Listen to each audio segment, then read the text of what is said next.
जगदीश्वर जिस बल बुद्धि से सबने उगल करते रहे और पितृगण भी प्रार्थना जिसकी सदा करते रहे। उससे सुनैना कुटिला शुभ दान हमको दीजिए। शुभ काम में सुख में सदा कल्याणकारी कीजिए। कल्याणकारी कीजिए।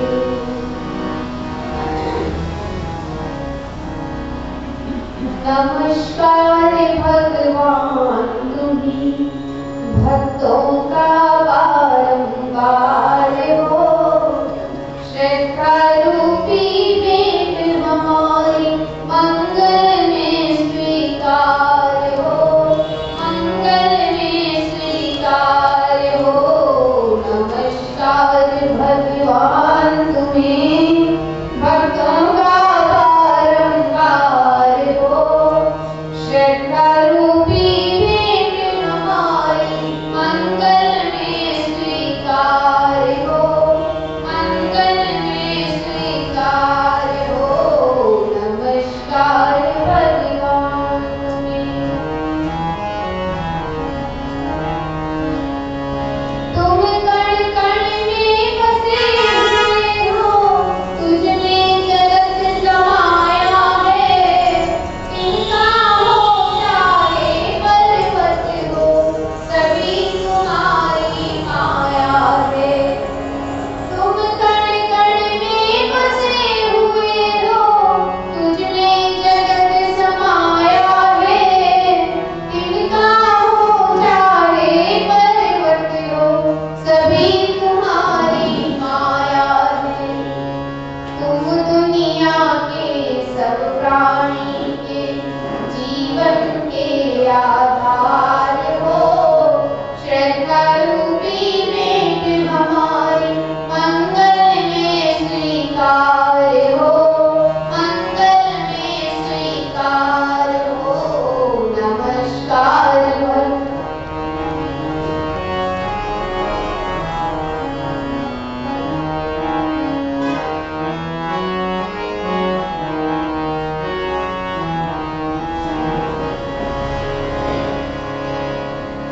सबके सच्चे पिता तुम्ही हो।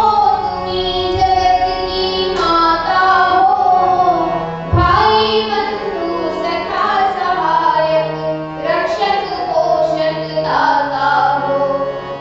सबके सच्चे पिता तुम्ही हो। तुम्ही जगत की माता हो। भाई बंधु सखा सहायक रक्षक पोषक दाता हो। चींटी से लेकर हाथी तक सबके सृजनहार हो। श्रद्धा रूपी भेंट हमारी मंगल में स्वीकार हो। मंगल में स्वीकार हो। नमस्कार भगवान तुम्हें।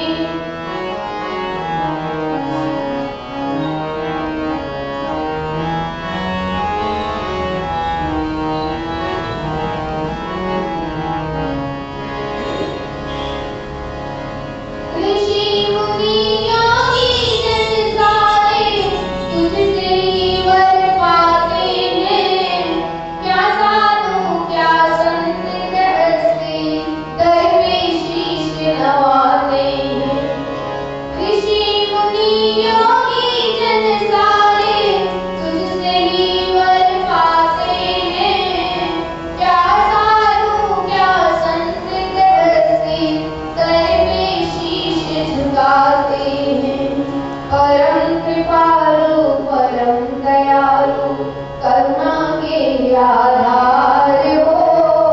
श्रद्धा रूपी भेंट हमारी मंगल में स्वीकार हो।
आइए बड़ी श्रद्धा के साथ परमेश्वर के मुख्य नाम ओम का उच्चारण करते हैं। मूलाधार चक्र से वायु को खींचते हुए लंबा और गहरा श्वास।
इस मंत्र में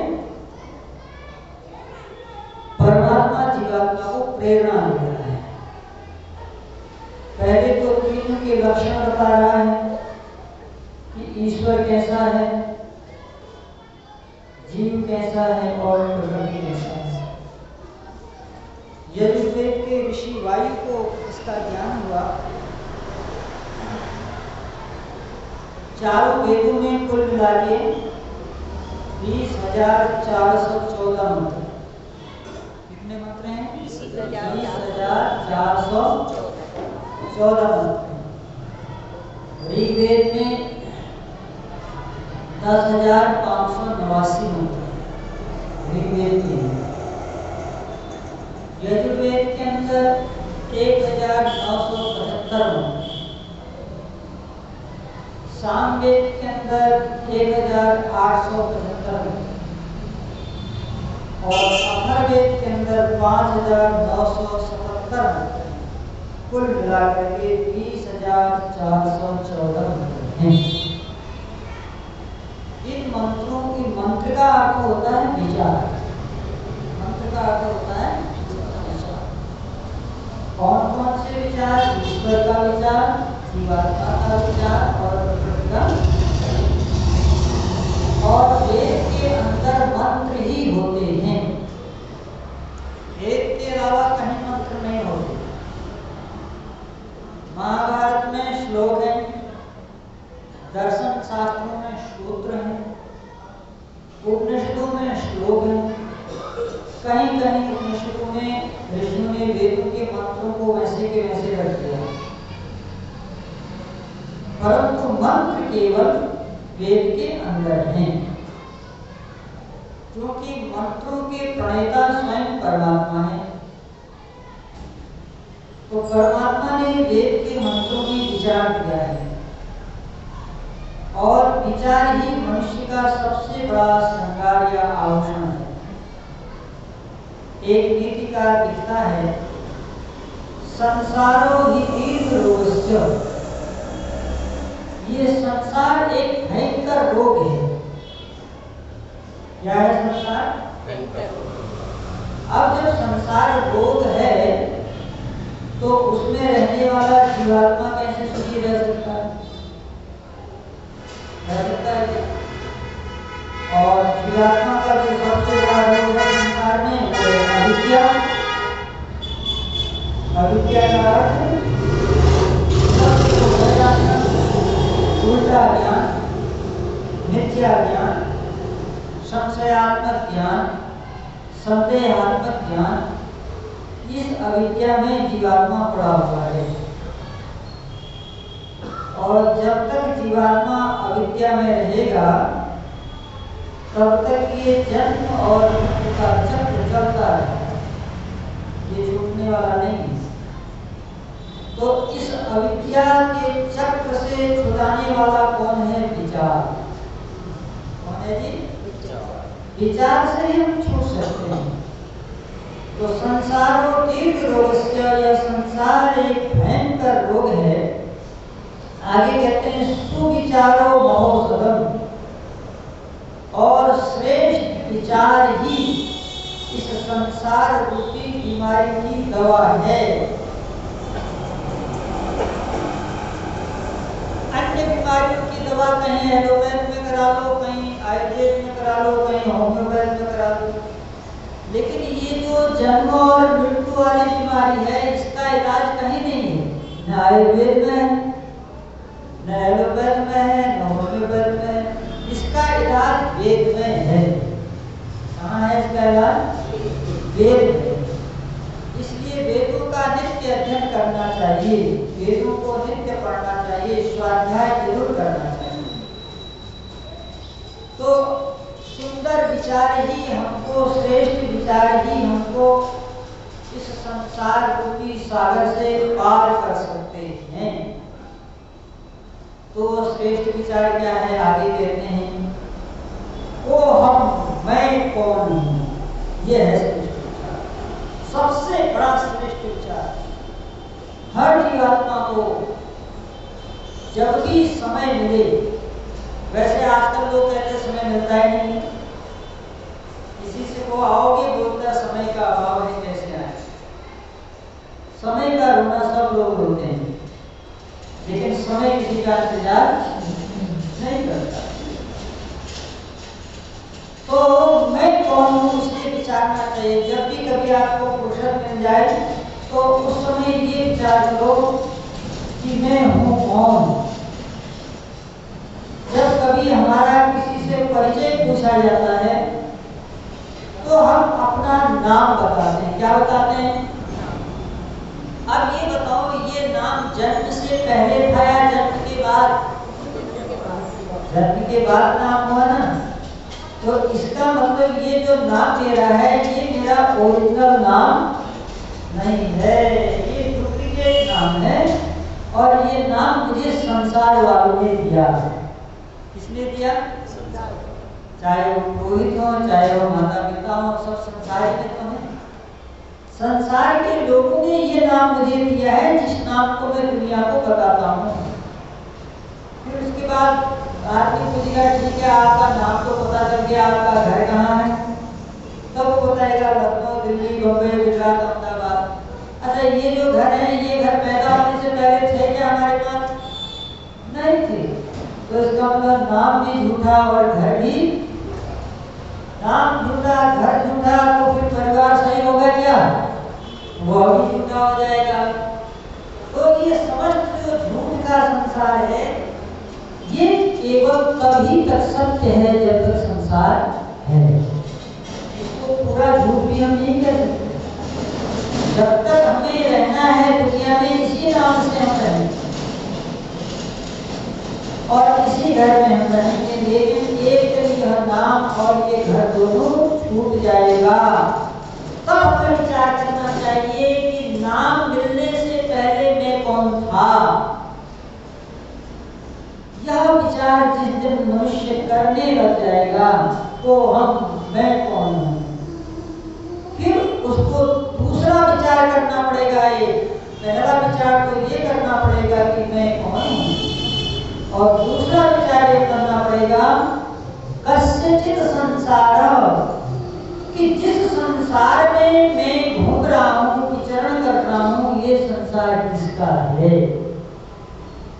मान लो गाड़ी तो आप कह देते हैं गाड़ी मेरी है, मकान मेरा है, मगर ये सूर्य चंद्रमा नदी नाले पेड़ पौधे ये सब आपके थोड़ी हैं, तो किसी और ने बनाए। वैसे तो अगर आप सत्य को जिस दिन जानेंगे ना, उस दिन आपके अंदर दो विचार आएंगे। पहला विचार क्या आएगा कि संसार में मेरा कुछ भी, और दूसरा विचार आएगा कि जो मेरे पास है वो भी मेरा है। संसार का कोई सामान मेरा नहीं है, ये तो सबके समझ में आ रहा है, लेकिन जो मेरा है यह भी मेरा है।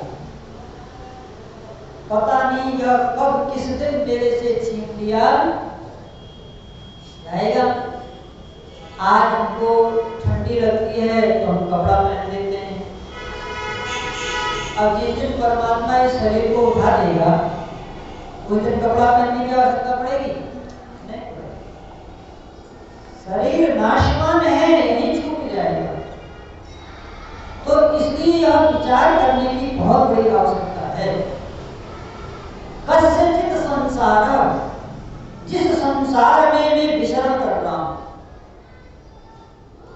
श्री धातु से संसार शब्द बनता है, जिसका अर्थ है निरंतर संसरण करना, जो निरंतर परिवर्तन हो रहा है, निरंतर मृत्यु की ओर जा रहा है, उसका नाम क्या है? संसार। जो नाशवान संसार है, उस नाशवान संसार में हम अमर रहने की कल्पना करते हैं, ये कोई अच्छी कल्पना नहीं। तो मैं कौन हूँ? कस्यचित् संसार, यह संसार किसका है? इति विवेकेन, ऐसा जिस व्यक्ति को विवेक हो जाए। देखो, एक होता है बुद्धि और एक होता है विवेक, दोनों में बड़ा अंतर है। बुद्धि का मतलब है ये बाइक है, हमने बुद्धि से जान लिया। विवेक का मतलब है कि इसमें तार कैसे लगा है, आवाज कैसे दे रहा है, इसकी सेटिंग कैसे की गई है, ये सब विवेक का काम। जैसे हमने जान लिया बुद्धि से ये दूध है, अब विवेक क्या है कि इस दूध को पीने से क्या होता है, क्या लाभ होता है, क्या हानि होती है, किसको दूध नहीं पीना चाहिए, किसको पीना चाहिए।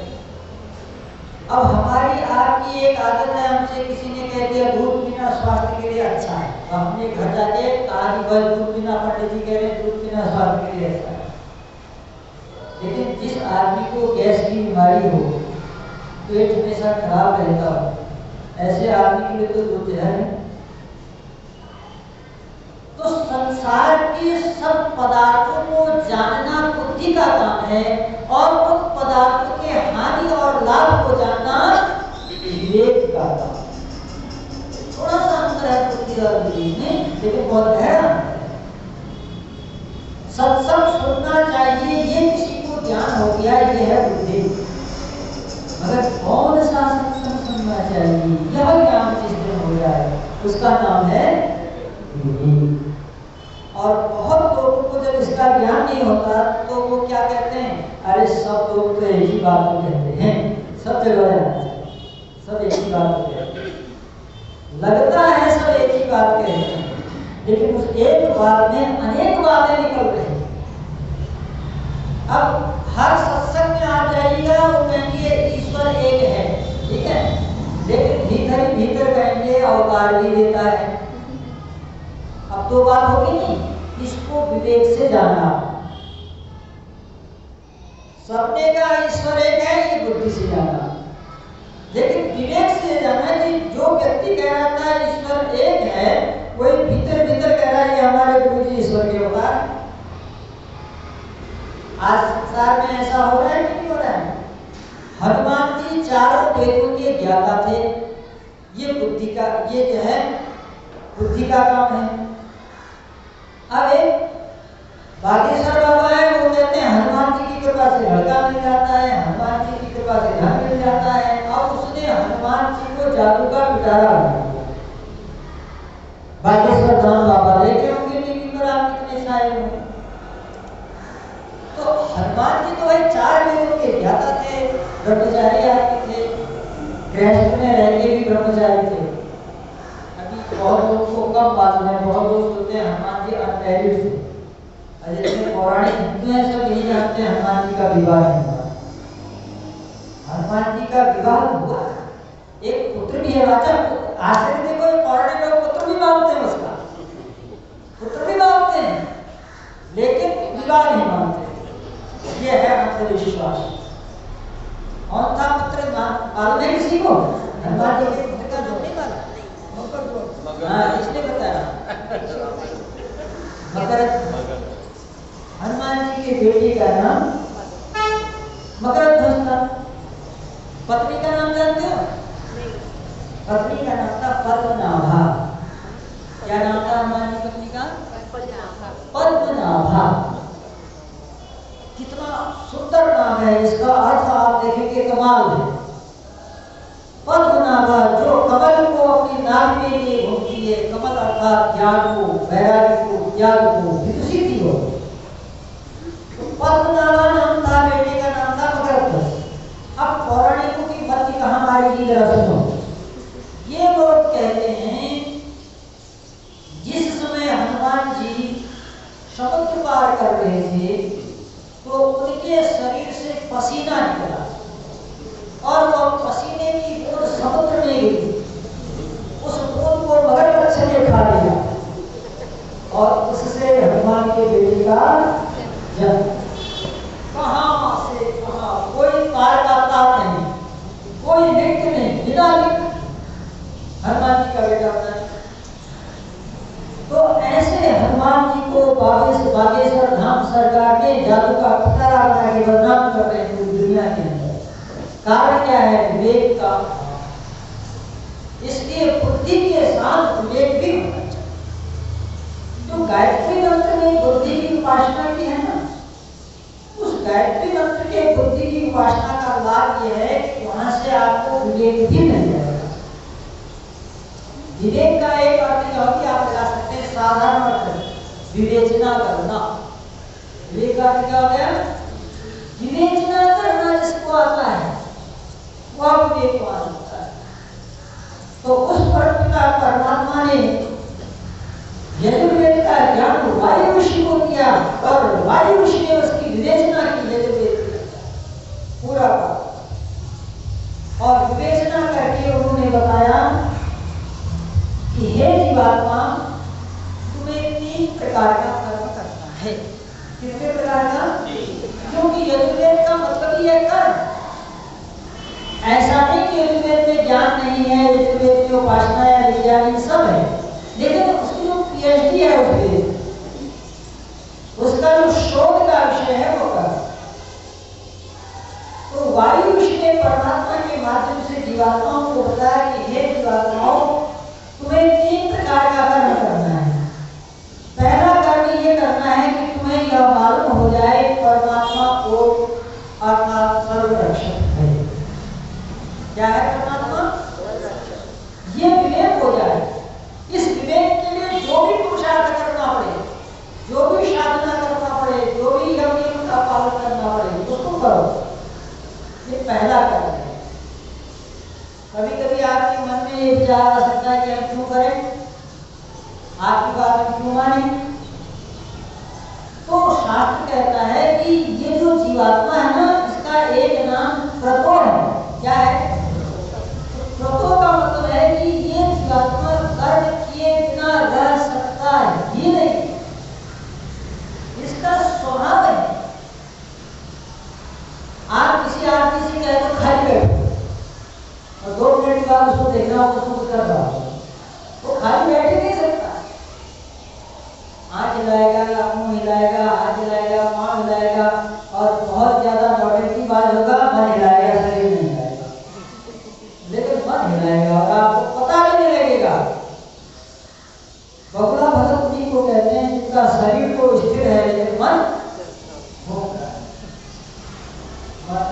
वो परमात्मा में जब लगा देंगे तभी मन टिकेगा। जो लोग संसार में मन को लगाने का प्रयास करते हैं उनका मन कभी नहीं टिक सकता। योग दर्शन में महर्षि पतंजलि कहते हैं कि ध्यान ईश्वर का भी होता है, ध्यान प्रकृति का भी होता है। जो व्यक्ति प्रकृति का ध्यान लगाएगा उसको प्राकृतिक पदार्थों की उपलब्धि होगी। जैसे जो वैज्ञानिक है ना, ये प्रकृति के सबसे बड़े उपासक हैं। ये जितने भी रिसर्च करते हैं वो प्रकृति की उपासना से करते हैं।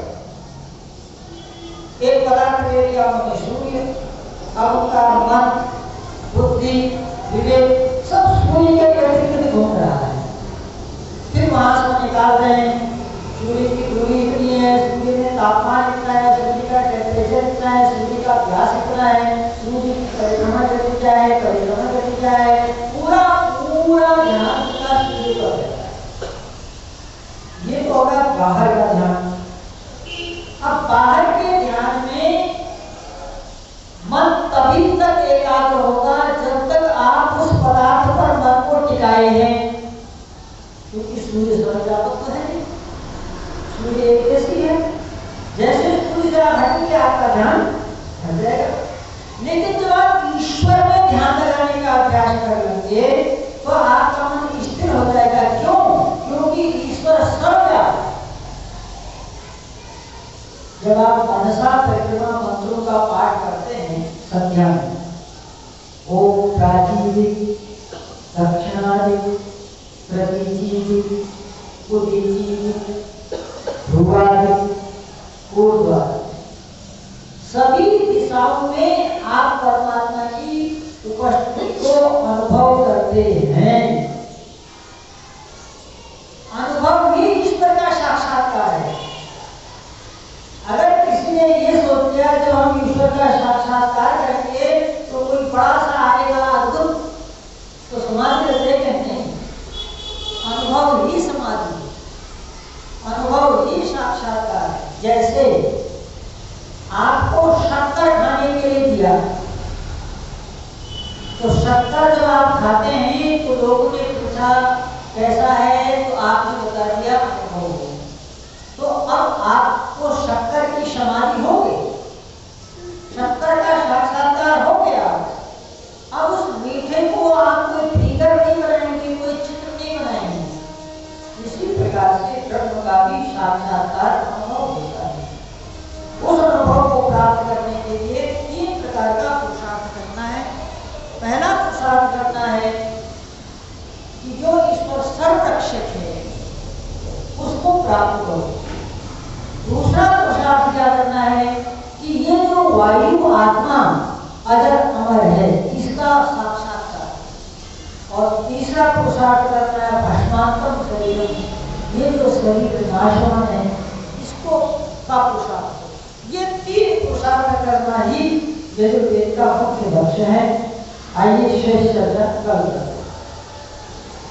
आज का प्रश्न, कल का प्रश्न क्या था? 4 वेद और उनके नाम। आज का प्रश्न, चारों वेदों में कुल कितने मंत्र हैं? आज का 20,416 मंत्र हैं। 416 मंत्र। हाँ, ऋग्वेद में कितना है? ऋग्वेद में, सामवेद में, अथर्ववेद में। ये प्रश्न कल फिर दोहरा देंगे, ठीक है? चलिए। ओम